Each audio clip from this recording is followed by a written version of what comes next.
सर्दी का मौसम आ चुका है ना। सर्दी नज़दीक है। अभी तो उत्तरी भारत में, नॉर्थ इंडिया में सर्दी बढ़ चुका है। वैसे हम नॉर्थ ईस्ट में रहते हैं, असम में, यहाँ भी सर्दी बढ़ चुका है। तो सर्दी के मौसम में कोल्ड, कॉफ, फीवर होना कॉमन है। काफ़ी साल पहले मैं दिल्ली में रहा करता था और मुझे ऑफिस से आते आते रात हो जाते थे, तो बहुत ज़्यादा सर्दी महसूस होती थी वहाँ पे। इवन कि हमारे नॉर्थ ईस्ट में जो होते हैं, असम में जो होता है सर्दी, उससे भी ज़्यादा। बेसिकली दिल्ली में तो कुछ ज़्यादा ही सर्दी होता है। ये काफ़ी साल पहले की बात है, 10 साल से ऊपर हो गया अभी, जब मैं दिल्ली में रहा करता था। तो जो भी हो, अभी नवंबर की महीना है, तो नवंबर की एंड है ये, तो अभी काफ़ी सर्दी हमें भी महसूस हो रहा है। मैं अभी जिस कमरे में बैठा हुआ हूँ, जिस कमरे में मैं इस वीडियो को शूट कर रहा हूँ, तो अभी सारे खिड़की दरवाज़ा मैंने बंद कर रखा है और चारों तरफ बिल्कुल सन्नाटा है। तो इस सर्दी के मौसम में मुझे एक बात याद आती है कि सर्दी अगर ज़्यादा हो गया तो आपको कोट लगने की, नाक बंद होना, जुकाम होना, बुखार होना, खांसी होना, ये सब कॉमन है, बेसिकली होता है। और इसलिए इन जुकाम सर्दी से दूर रहने के लिए, ताकि यह हमें पकड़ ना पाए, तो इसलिए नेचर ने, प्रकृति ने हमें ऐसे, उसे हम नेचुरल मेडिसिन भी कह सकते हैं, विटामिन सी से भरपूर जो फ्रूट्स है वो हमें दिया हुआ है। सर्दी जुकाम जो होता है हमारा, जब हमारा इम्यूनिटी पावर कमज़ोर हो जाते हैं, उसी समय हमें सर्दी जुकाम होते हैं, कोल्ड की बीमारी हमें होते हैं। अगर हम रोज़ आंवला खाएं, नींबू खाएं जिसमें विटामिन सी है, संतरा हो गया, मौसमी हो गया, तो हमें सर्दी जुकाम की जो समस्या है उससे हम काफ़ी दूर रह सकते हैं। तो इसीलिए मैं तो कहता हूँ कि हर किसी को आंवला, संतरा, मौसमी ये रोज़ ही लेना चाहिए, क्योंकि विटामिन सी हमारे शरीर में स्टॉक नहीं रहता, यह जमा नहीं रहता, यह रोज़ व रोज़ हमें लेना होता है। तो इसलिए विटामिन सी से भरपूर जो फल होते हैं वो हमें लेना चाहिए। तो मेरी बात यह है आज, इस सर्दी, जुकाम, बुखार यह सिर्फ एक व्यक्ति को नहीं होता, हर किसी को हो सकते हैं। जिसका भी अगर इम्यूनिटी पावर कमज़ोर है या धूल मिट्टी में बाहर ज़्यादा रहते हैं या काम करते हैं, कहीं भी जाते हैं, तो उसमें उसको ठंड के मौसम में अगर धूल मिट्टी नाक से जाते हैं, शरीर में अंदर घुसते हैं, तो यह होना कॉमन है और जनरली नेचुरली ये होते भी है। तो इसलिए अगर हमें इनसे दूर रहना है तो हमें कुछ नियम का फॉलो करना जरूरी है। तो आज के समय में हमारे चारों तरफ हॉस्पिटल्स हैं, डॉक्टर्स हैं, फार्मास्यूटिकल कंपनीज के जो मेडिसिन होते हैं भरपूर मात्रा में है चारों तरफ। तो कभी भी हमें सर्दी, जुकाम या बुखार हो जाते हैं तो हमें रास्ते में चलते हुए हमें फार्मेसी दिखाई देते हैं, तब सोचते क्या है, चलो यार फार्मेसी चले जाते हैं और कुछ दवाई वगैरह ले लेते हैं। तो यह जो है हमें बहुत ही इजी लगते हैं, ना कि हमें घर पर ही कुछ दवाई खुद बना के खाना।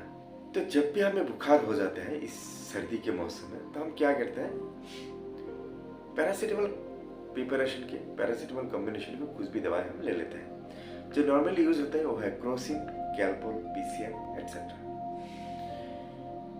यह यूजफुल होता है बुखार के लिए, फीवर के लिए और माइल्ड पेन के लिए। तो इनके जो कॉमन साइड इफेक्ट्स हैं वो होते हैं acidity, nausea, rash, liver damage, ये सब ये कॉमन होते हैं। उसके बाद आते हैं हम कुछ और दवाई इसमें ऐड करते हैं।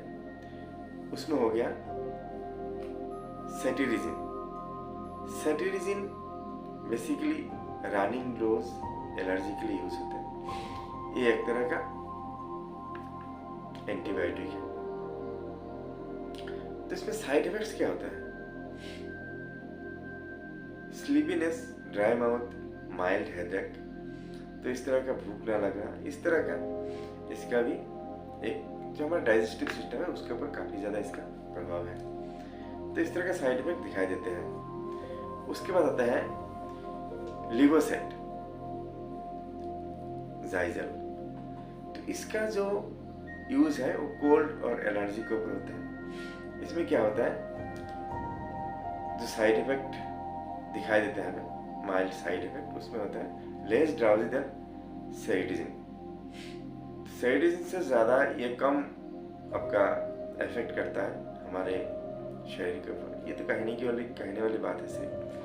उसके बाद आता है ड्राई माउथ, फेटिक, ये सब इनका कॉमन साइड इफेक्ट है। उसके बाद आता है फिनाइल्फ्रिन।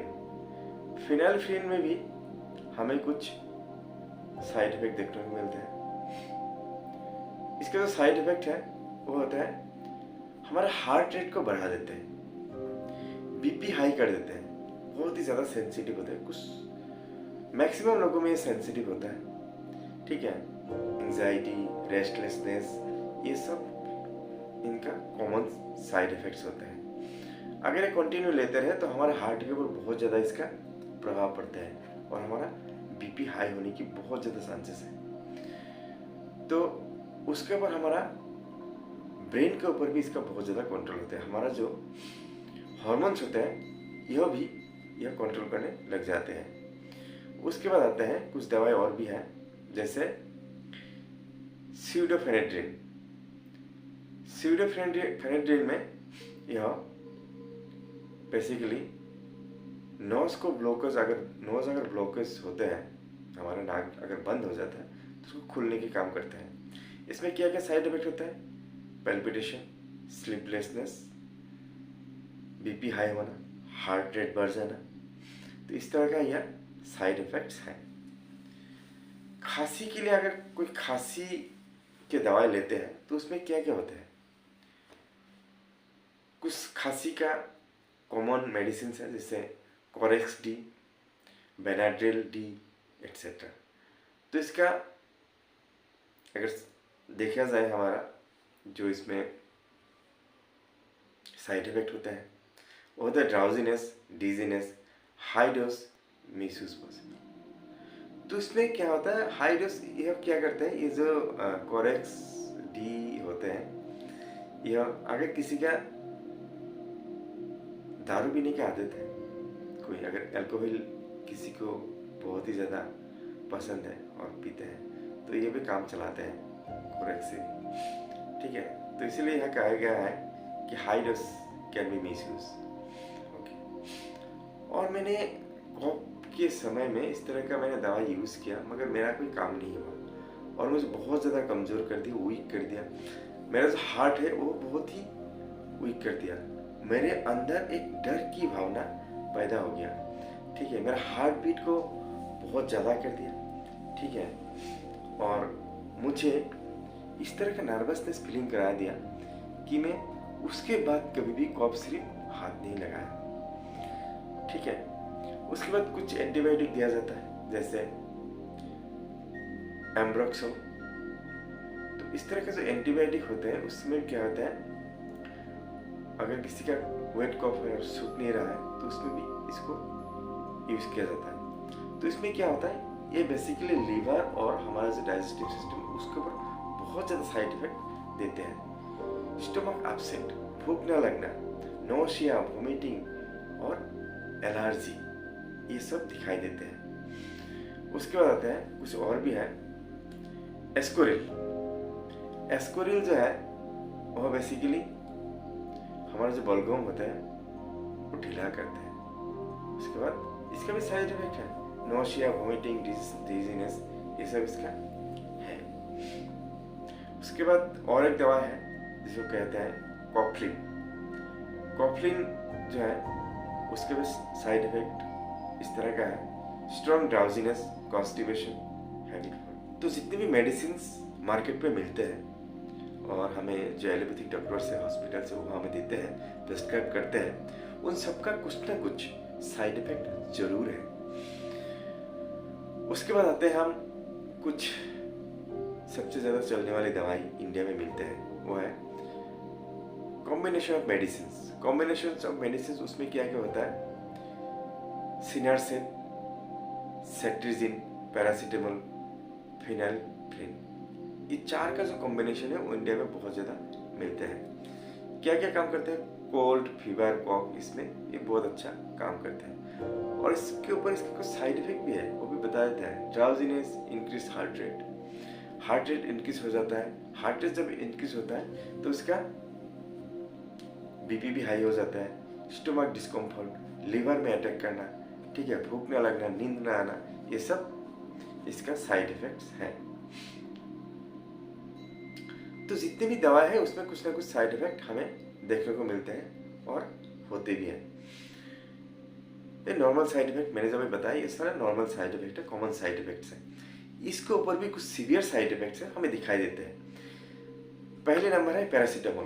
पैरासीटामोल तो हमारे सरकार ने बैन कर दिया, फिर भी आज भी पैरासीटामोल चल रहा है मार्केट में, बहुत इजीली मार्केट में मिलते हैं और लोग यूज़ भी करते हैं। और हमारे जो डॉक्टर्स हैं बिल्कुल ही बेझिझक इसको पेशेंट को देते हैं यूज़ करने के लिए।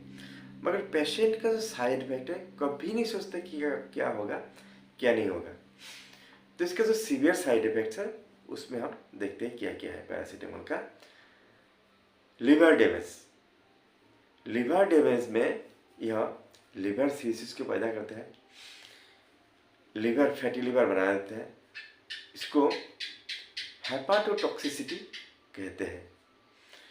नाम चाहे कुछ भी आप दे दे, चाहे लिवर सिरोसिस दे, लिवर डैमेज दे, या फैटी लिवर दे, या कुछ भी दे दे, ये हेपाटोटॉक्सिसिटी दे दे, तो काम तो वही है, चाहे कुछ भी होगा, डैमेज तो करेगा ही करेगा। आप लोगों ने जितने भी दवाई बनाए हुआ है, जो भी ड्रग्स दिया हुआ है पब्लिक को, ये तो सिर्फ आपके मुनाफा के लिए दिया हुआ है।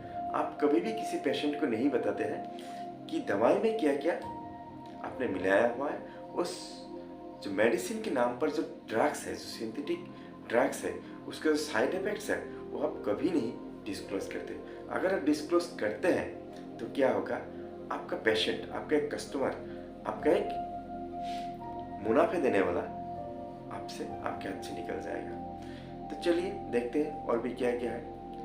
मोस्ट डेंजरस साइड इफेक्ट क्या क्या है, हैपेंस विद ओवरडोज और taking multiple paracetamol contains syrup, tablet, ये सब। अगर बहुत ज़्यादा लेते हैं तो इसमें इवन की डेथ होने की चांसेस है।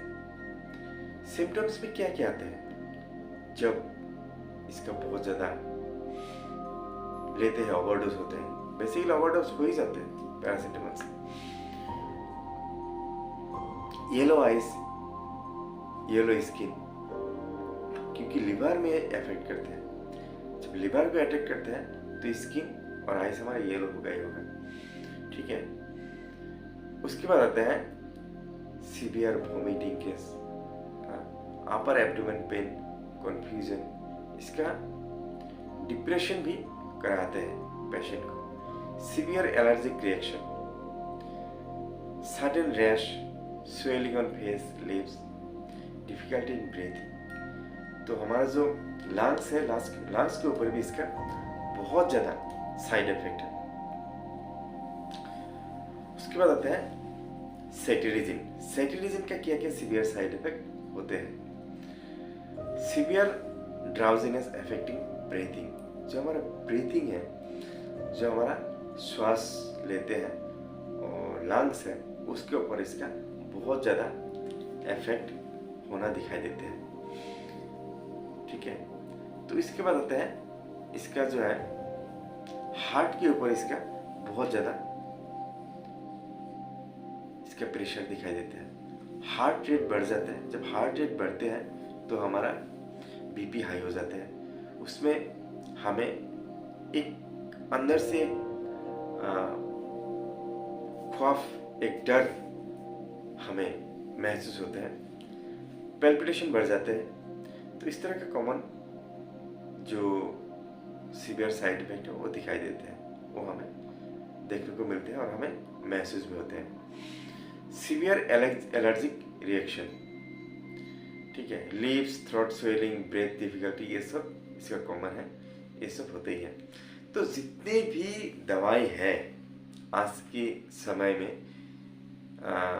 एलोपैथिक मेडिसिन में, जो वेस्टर्न मेडिसिन है उसके ऊपर अंग्रेजी दवाई है, उसमें बहुत सारे साइड इफेक्ट हमें देखने को मिलते हैं और आगे भी यह सब साइड इफेक्ट रहेगा ही रहेगा।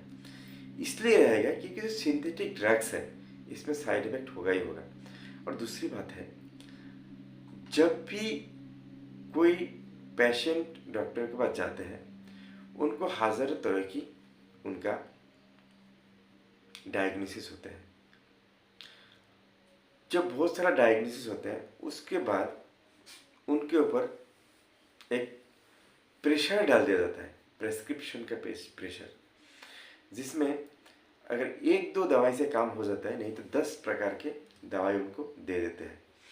जब 10 तरह की पेशेंट को 10 तरह की दवाई देते हैं तो उनको साइड इफेक्ट होने की चांसेस और बढ़ जाते हैं। तो ये जो साइड इफेक्ट होने की चांसेस बढ़ जाना, इसमें क्या होता है, नुकसान तो पेशेंट को है मगर इसका फायदा फार्मास्यूटिकल कंपनीज को है, फार्मास्यूटिकल इंडस्ट्री को है, हॉस्पिटल्स को है, प्लस और प्लस डॉक्टर्स को है। क्योंकि जितने दवाई ज़्यादा दिया जाएगा पेशेंट को उतना ही उनका चांसेस रहता है उनका साइड इफेक्ट बढ़ने का। जब साइड इफेक्ट बढ़ेगा पेशेंट दोबारा आएगा, तीसरी बार आएगा, चौथी बार आएगा और फार्मास्यूटिकल्स कंपनी का मुनाफा भी होगा, डॉक्टर्स का भी मुनाफा होगा। अगर बहुत ज़्यादा सीवियर उनको रिएक्शन हो गया फिर तो हॉस्पिटल में जाओ। हॉस्पिटल में जाने के बाद और भी बहुत ज़्यादा मोटा अर्निंग। तो अगर किसी हॉस्पिटल में जाते हैं उस हॉस्पिटल का एक हिस्सा, एक कुछ हिस्सा उस डॉक्टर को आते हैं जिन्होंने रेफर किया हुआ है। तो इसलिए सावधान होना कॉमन पब्लिक की बात है। कॉमन पब्लिक अगर सावधान हो जाए तो इस तरह का जो धांधली चल रहा है वो रुक पाएगा और होगा नहीं। और आशा करता हूँ यह वीडियो आपको अच्छा लगा होगा। अगर अच्छा लगा तो चैनल को सब्सक्राइब कीजिए, वीडियो को लाइक कीजिए, प्लस आप आपके फ्रेंड, दोस्त, रिश्तेदार सबको शेयर कीजिए वीडियो को। आज के लिए इतना ही। धन्यवाद। Thank you.